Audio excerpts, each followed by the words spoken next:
চট্টগ্রাম বন্দরকে বাদ দিয়ে দেশের অর্থনীতির অগ্রগতি সম্ভব নয় বলে মন্তব্য করেছেন প্রধান উপদেষ্টা ডক্টর মোহাম্মদ ইউনূস।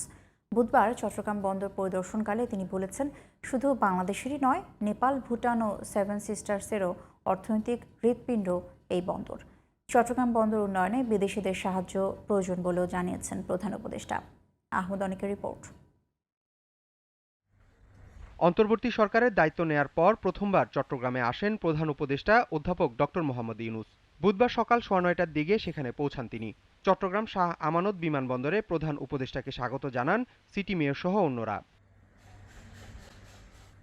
বিমানবন্দর থেকে চট্টগ্রাম বন্দরে এক সভায় যোগ দেন ডক্টর ইউনূস।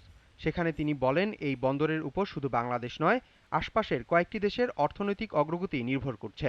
নেপালের জন্য হৃৎপিণ্ডই নেই, কাজে আমাদের হৃৎপিণ্ড দিয়ে তাকে চালতে হবে। এই হৃৎপিণ্ড যদি সংযুক্ত হয়, সেও লাভবান হবে, আমরাও লাভবান হব। ভুটান যদি এটার সঙ্গে সংযুক্ত হয়, সেও লাভবান হবে, আমরাও লাভবান হব। সেভেন সিস্টার যদি এটার সঙ্গে সংযুক্ত হয়, তারাও লাভবান হবে, আমরাও লাভবান হব। এই হৃৎপিণ্ডকে বাদ দিয়ে চললে যারা এটাতে বাদ দেবে তারা ক্ষতিগ্রস্ত হবে। রক্ত সঞ্চালন হবে না সেখানে, অর্থনীতি সঞ্চালন হবে না সেখানে। তিনি জানান, চট্টগ্রাম বন্দরের উন্নয়নে প্রয়োজনীয় পদক্ষেপ নেবে অন্তর্বর্তী সরকার। মাঝে মাঝে প্রশ্ন শুনি যে বিদেশিকে দিয়ে দেওয়া হচ্ছে। ইন্ডিয়াতে স্বাস্থ্যের জন্য যান না, দেখা যায় নেতারা সিঙ্গাপুরের চিকিৎসার জন্য যাচ্ছে, ব্যাংককে চিকিৎসার জন্য যাচ্ছে, কিন্তু বন্দর না না, এখানে আর কেউ আসতে পারে না।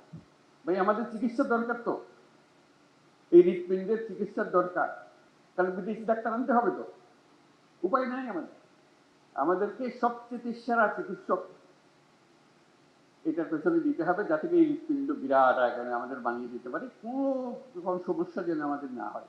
বন্দরের অনুষ্ঠান শেষে চট্টগ্রামের সার্কিট হাউজে এক অনুষ্ঠানে কর্ণফুলী নদীতে রেলসহ সড়ক সেতু নির্মাণ কাজের উদ্বোধন করেন প্রধান উপদেষ্টা। এছাড়া চলতি মৌসুমে চট্টগ্রাম শহরের জলাবদ্ধতা অর্ধেকে নামিয়ে আনার নির্দেশনা দেন তিনি। হাটহাজারী ও কর্ণফুলীতে 2টি হাসপাতাল নির্মাণের পরিকল্পনা করা হচ্ছে বলেও জানানো হয় প্রধান উপদেষ্টার অনুষ্ঠানে। আহমদ অনিক, জিটিভি নিউজ।